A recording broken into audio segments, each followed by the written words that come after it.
Hello and welcome to C570 Strategic Marketing Management with me, Ann Brumbaugh. I just want to take a few minutes, it actually ends up being about 20, and go through the syllabus so that you have very clear expectations and understanding of what we are going to be doing this semester. And just a little slide on me so you have a little bit of a context of who I am outside of this course, which I find to be helpful when we need to interact about things that because we don't actually have any face-to-face, I think giving you a little bit more information about who I am as a person can sometimes give you a context in how I am as a professor. So first what we're going to do is talk about the course, and we're going to go to the syllabus now and go through that in some detail. And here's the syllabus. I think throughout the syllabus you'll find a bit about my philosophy about marketing. I love marketing. I think it's the most interesting combination of left brain and right brain that you can do in business for sure, and maybe other places. You absolutely have to do the analysis. You have to think about the strategy. You have to be very disciplined, specific, and detailed about the information and the data, all of that stuff. Once you've done the analysis, once you've done the math, once you've done the critical thinking, then you can be very creative with your marketing programs and tactics. How do we court different audiences? What is going to resonate best with our customers? Things like that. So you have to kind of do both, and I hope that this comes through during our semester and our term together. In terms of the readings, I do not use a textbook because I find that it does not keep up with what we need to know. For graduate programs, I prefer a course pack of readings, which we have here. This allows me to be a little bit more flexible in what we're doing, change out the examples, things like that. Each week we will have we'll have exactly 3 readings. Who am I kidding? And the way I kind of look at those readings is one of those generally, not always, but generally is kind of the meat and potatoes reading. It is what content-wise we would get if we had a textbook. And that usually is the first reading listed. The second one is an extension, but a fairly mainstream extension or application of that, something else that we need to learn. That may be your salad and appetizer reading. And then I try and pick a third one that's a little bit different, a little bit more out there, a little bit more cutting edge within that topic that is not going to be found in a textbook. And this is where we really get some forward thinking in that, and that might be your dessert depending on your perspective there. And so that's how I've chosen the readings that we will use for this term. In terms of the content, we've got 12 weeks together, and I've divided our content into 6 2-week modules. Each module covers a different kind of topic, overall topic, with 2 weeks within that. Each topic within that includes, again, the 3 readings, a recorded lecture, much like this, and several GLN clips, Global Leadership Network clips. I just love them. They are 4 to 5 minutes, maybe 6 minutes, of high-level marketing executives talking about the topic that we are covering for the week, and so I really like those. You will be responsible for any and all content that is covered in the readings that maybe I don't talk about in the lecture. If there is content in the lecture that is not contained in the readings, you are also responsible for it. The GLN content you are also responsible for. Now I say that we don't necessarily have an exam on all this stuff, but that's the idea, that you will be that you will learn the content from all of those areas. In terms of deliverables, we've got kind of 5 different things going on. The first is a situation analysis. Everything you need to know for each of these deliverables is contained in very much detail in this syllabus. I will not go over that verbally in this particular recording, but in another recording. So you've got this situation analysis. In a nutshell, you are going to take a look at your firm using the tools that we talk about in the first 2 weeks of class. This is a very quick turnaround, and it's a pretty detailed deliverable, so be aware of that. Giving you plenty of warning, but you're going to have to get on that immediately. The firm assessment comes at the end, whereas the situation analysis kind of gives us the foundation for what's going on in your company and applies what we know about doing the background information that is required for marketing.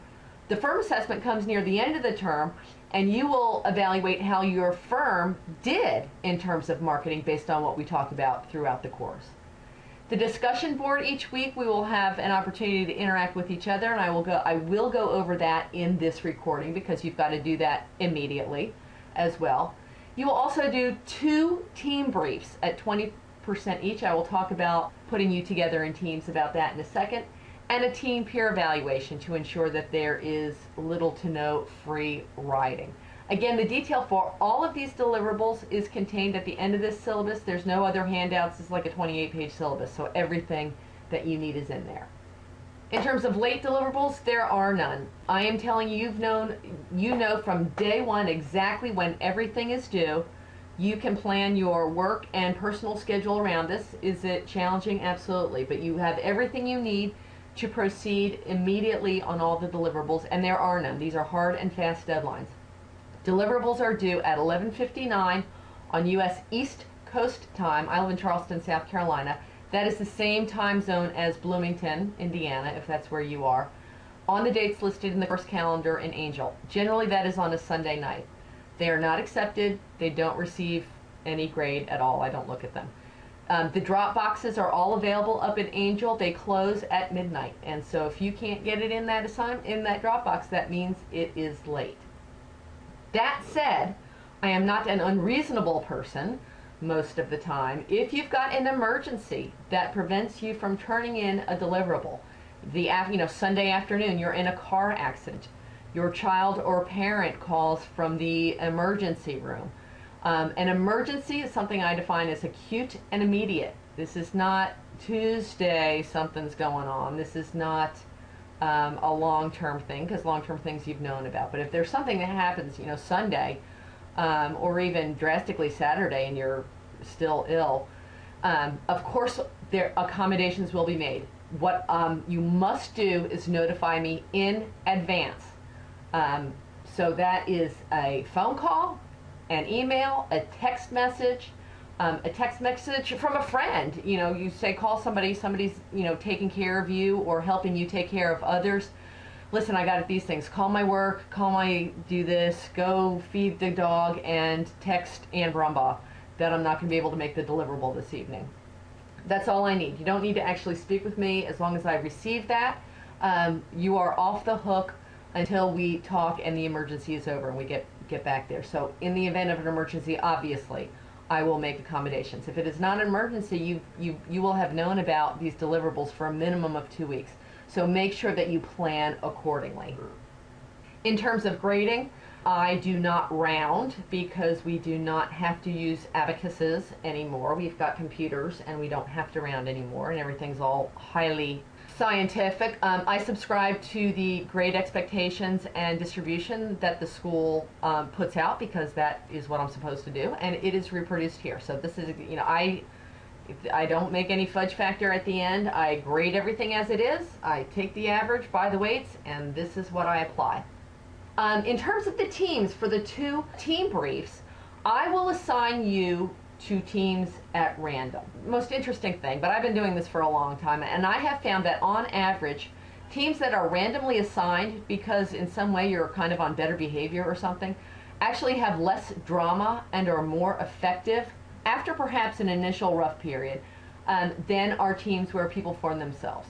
And so that is just what I have come to the conclusion. I will let you know in the 2nd week. Your first team deliverable, if you choose to do that, is not due until the 4th week. So I kind of let drop add sort itself out. And then in the 2nd week, I will let you know what team you're on for the purposes of the team briefs. Communication, email is the best. I have a smartphone. I'm a consultant. I work out of my home office. I have Skype. I have texting. I have everything, and I use it. So please do not hesitate to contact me. I think that an important component of your learning experience is interacting with me, and I may reach out and talk to you, and if I don't, absolutely contact me for most things. I ask that you keep phone calls to between 9 a.m. and 9 p.m. East Coast time. Generally give me 24 hours to respond to any correspondence. If it takes more than a few hours or a half a day or before I go to bed, it's because I lost you. It went, you dropped below the fold and I forgot about it. I absolutely give you permission within 24 hours if I have not responded to gently and respectfully, but firmly, re-email or recall me, and that is fine. Texting is fine, believe it or not. I like texting. If you would specify in the text up front who you are and what section you're in, and that would be just awesome. Skype. I like Skype as well. So please, I can a lot of times alleviate a lot of stress or uncertainty by answering a few quick questions for you. Happy to do that. Utilize me that way. Academic misconduct. I follow the academic policies found in the Kelley Dirk Program Handbook. We do have issues periodically, and more frequent than I like, with regard to plagiarism, and you will find in Angel someplace prominent, possibly in an email from me, something called a word on plagiarism. If you would please just read that. I know everybody knows, but if you would just please remind yourself of what plagiarism constitutes. It does not mean you have to be be on purposely doing stuff. Control C, Control V into a document with the intention of later editing it, that's plagiarism. So that's, I'm going to send that out under separate cover. Please just be aware of that. About the instructor, we're going to go through that at the end of this video. You do not need to. You may read that on your own time. You can see on page 5 we got schedule at a glance. You can see here the 6 modules that we have, each consisting of 2 weeks. On this little one, you've got the readings on there and what is due for each of those. In module 1, we really do this overview and situation analysis, and at the end of that, your situation analysis deliverable is due. We identify the playing field, kind of the rules of the game that are going to be in operation as we go forward doing marketing in module 1. In module 2, we talk about creating value for customers, so we figure out who our customers are, what is going to make them happy in segmentation, targeting, and positioning. And we talk about product strategy. Usually we create value with the product. Sometimes we do services, but how do we actually create the offering for our customers? And we'll talk about that in module 2. In module 3, cleverly called delivering and extracting value, we talk about channel strategy and pricing, and frequently they go together. There are some interrelated topics within those two, and so I put those together. We'll talk about how to get that value that we create into the hands of our customers and how to extract that value, how to price it so that we make money. Marketers are lovely people, but we're not in this simply for the greater good. We want to make some money here. In week 4, we talk about communicating that value. We've got 2, again, separate but interrelated concepts going on here. Integrated marketing communications and branding. All the communications strategy kinds of things come in week 7, and then talking about branding and the role of branding, which kind of is the interface between communications, and product policy. We'll talk about that in module 4. In module 5, we start to get kind of broader here. We talk about some issues of particular interest to managers here. How do we assess marketing performance? How do we know that we did well? And so we'll talk about performance assessment, a metric called customer lifetime value, which is very important, those kinds of things. And we'll talk about the marketing organization. A lot of times organizations are very siloed. This has implications for how well we can do marketing. So we'll talk about that in week 10. And finally, in module 6, weeks 11 and 12, we really step back and look at the big picture. In week 11, we talk about potentially 4 very relevant current strategic issues of interest to marketers.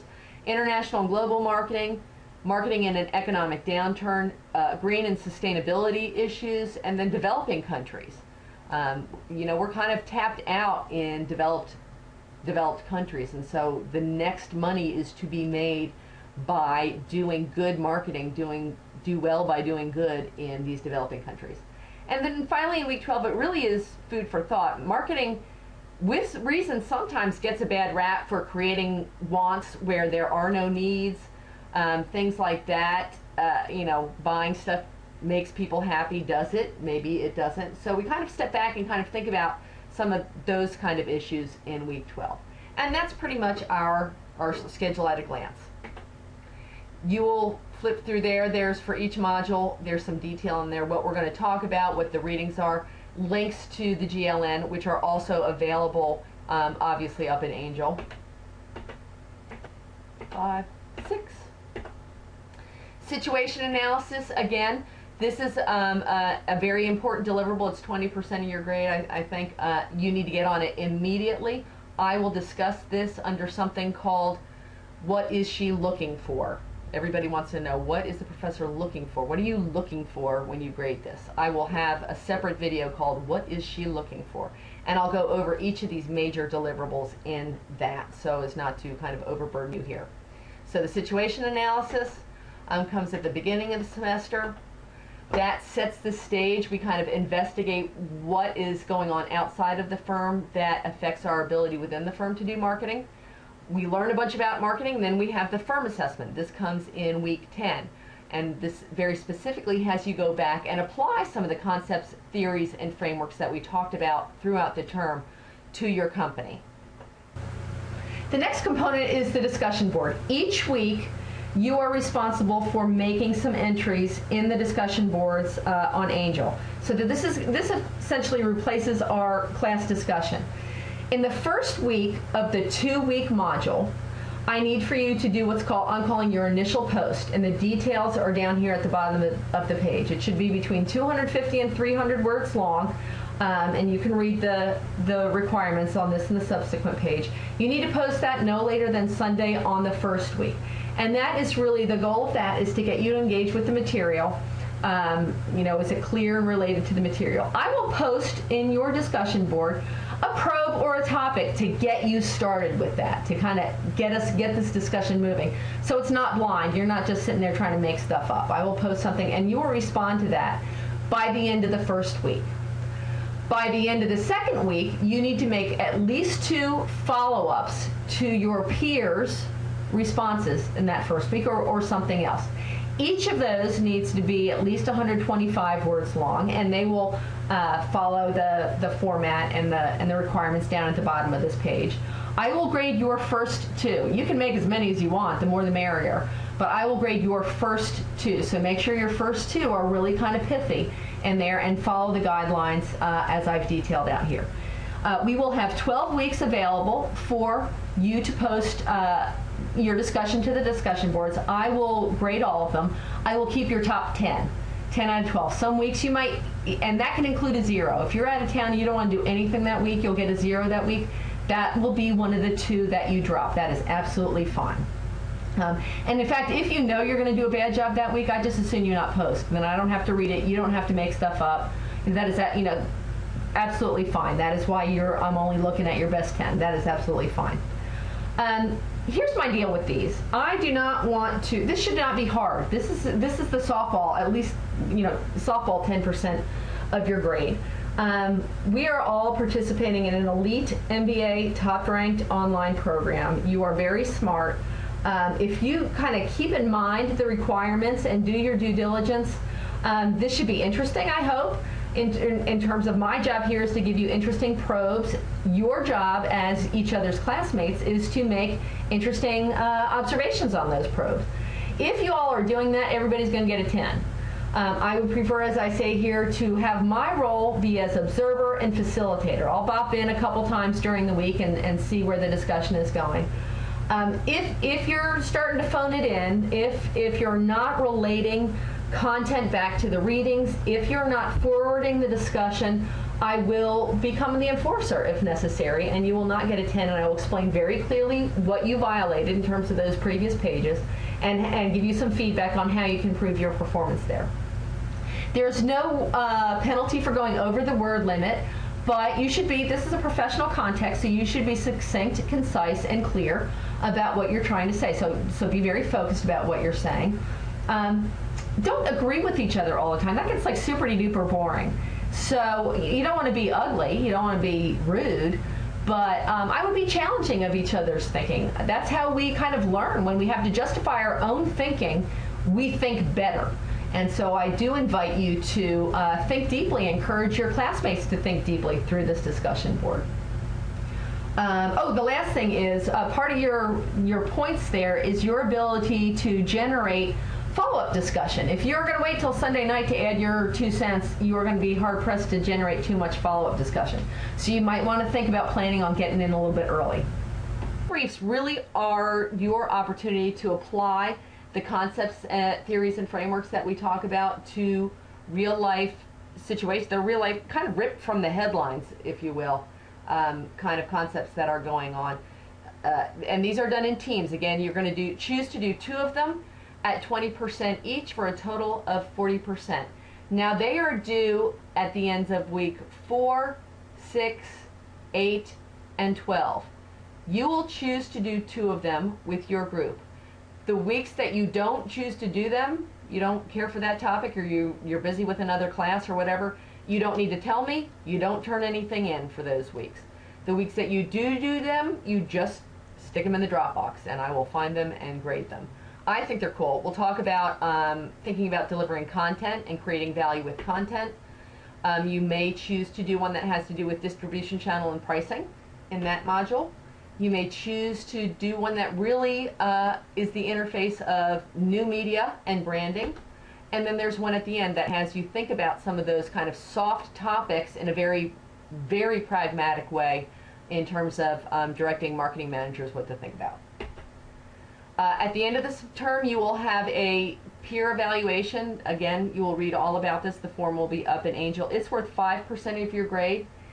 If you do not turn that form in, irrespective on if your team members love you, you will get a 0 for that.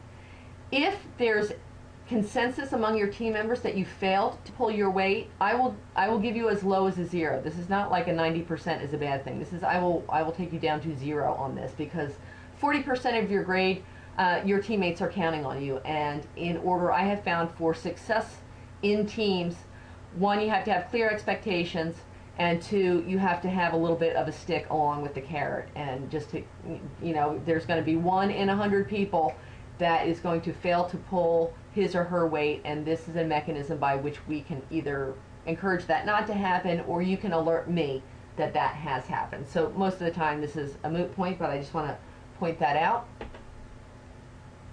And that is the end of the syllabus.